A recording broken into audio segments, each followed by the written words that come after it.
PNP employee na nandito po na nagbigay po ng oras para sa ating mga tagawawa.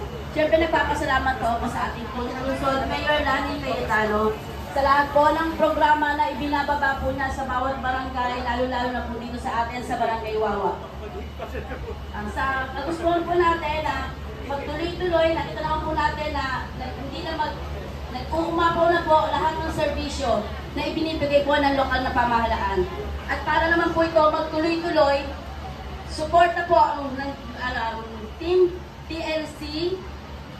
Sana po bigyan po natin ulit ng pagkakataon na makapagbaba po muli sila ng mga ganitong klaseng programa. Ate Lisa Boni, good morning po. Maraming salamat po. Palabang po na rin Kapitana Rosie Buena Flor.